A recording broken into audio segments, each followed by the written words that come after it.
आप अपना जो परिचय देते हो, आइडेंटिटी देते हो, आप उस परिचय में देखना आप कब आप हर जगह एक सा परिचय नहीं देते। आपका परिचय हर जगह अलग अलग होता है। ख्याल में आए ना? अगर आप राजनेताओं के पास जाओ तो आप ये परिचय बिल्कुल नहीं दोगे।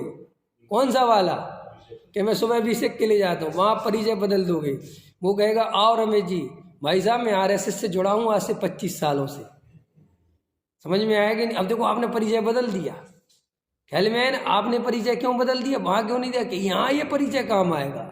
और मेरा तो कौन सा सिंह है रे भाई, यहाँ कोई है कोई नेता वेता जो भी हो XYZ, मैं तो साथ उनके साथ उठना बैठना है, क्योंकि यहाँ यही परिचय काम आने वाला है। ठीक, अब दूसरी जगह आ जाओ, कोई बड़े आदमी के पास गए जहाँ रिश्तेदारी की बात चल रही हो कुछ, ठीक है ना, तो वहाँ तुम्हारा परिचय फिर दूसरा बदलेगा। हमारी 3 दुकानें गांधीनगर में साहब, और 2 अपन ने किराए पे दे रखी, 2 लाख रुपए किराया आता है, और एक अपनी खुद की है और होलसेल का काम है अपना। अभी यहाँ पे चूंकि संबंध करना है तो यहाँ पे पूजा पाठ प्रक्षाल वाला नहीं है, परिचय लेके आओ, तो आप देखोगे कि आपके सारे परिचय झूठे हैं, एक भी परिचय सच्चा नहीं है। वो सारे परिचय तुमने किसी प्रयोजन की सिद्धि से दिए हैं।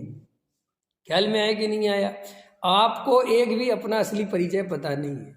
समझ में आया कि नहीं आया?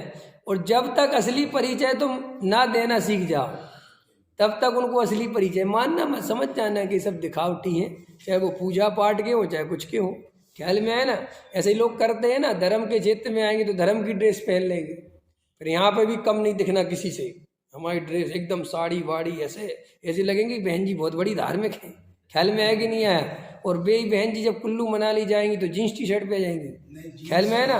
अब कहेंगे ये क्या हो, बोले साहब यहाँ की यही ड्रेस है। ख्याल में है ना? तो वहाँ पे भी कम नहीं होना, फिर वहाँ पे भी कम नहीं दिखना किसी से, वहाँ पे भी बिल्कुल हीरो दिखना है। तो कुल मिला के क्या है कि तू हर जगह हीरो ही दिखना चाहता है। मैं ये नहीं कह रहा हूँ कि मैं किसी खिलाफ में भी नहीं हूँ, मेरी तरफ से तो खूब पहनो, कोई दिक्कत नहीं है, लेकिन ये जो तुम्हारे ड्रामे हैं ये मैं बताता हूँ कि तुम अंदर से एक्चुअल में खुद को पता ही नहीं कि मैं कैसा हूँ। तुम हमेशा जगह देख के काम बदल देते हो। ख्याल में, और वहाँ पर रेस लगाते हो। मंदिर में रेस लगाई सबसे बड़ा धार्मिक होने की, कहीं घूमने गए तो वहाँ सबसे ज़्यादा रेस लगाई सबसे ज़्यादा और दिखने की। माने जो आप जैसे जैसे लगाते जाओ, हर जगह जीव इस रेस में का हिस्सा बना हुआ है। हाँ मजबूरी है, बिल्कुल ठीक बात। हम ये कह रहे उस मजबूरी को, बहुत अच्छा ही है आपका, हम यही तो कह रहे, मैं आपको बदलना नहीं चाहता किसी भी रूप में। मैं कह रहा हूँ आप यहाँ साड़ी पहनो वहाँ जीन्स टी शर्ट पहनो, मैं ये नहीं कह रहा कि कुछ बदलो, लेकिन ये अंदर की स्थिति पहचानो। बस तुम्हें इसका सम्यक ज्ञान हो जाए कि मैंने क्या क्या किया है। तुम बेहोश मत रहो।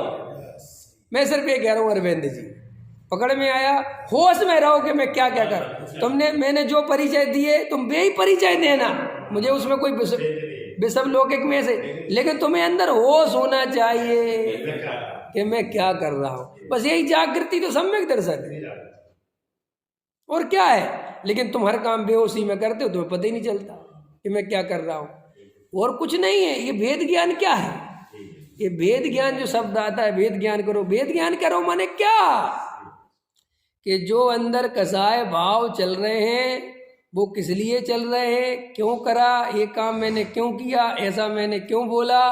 जो व्यक्ति इसे होश पूर्वक जानता है कि ये क्यों किया, किस लिए किया, यही तो वेद ज्ञान है। वो वेद ज्ञान कर देखेला वो मत लेना द्रव्य कर्म भाव कर्म नो कर्म से न्यारा में तो एक त्रिकाली द्रव्य, वे तो तुम्हें रटा दिए गए हैं, वो भी तुम कुछ नहीं कर पाओगे। वो तो लॉलीपॉप है, वो तो एक कोने में बैठ गए थोड़ी देर का, मैं तो द्रव्य कर्म भाव कर्म से न्यारा हुआ, बस हो गया, इससे कुछ नहीं होता। ये 24 घंटे जो तुम्हारे अंदर सिस्टम चल रहा है, वो एक भी सिस्टम तुम्हारे से बाहर नहीं होना चाहिए, तुम्हें पता होना चाहिए कि क्यों चल रहा है, तब जाके वो भेद ज्ञान की सिद्धि होती है।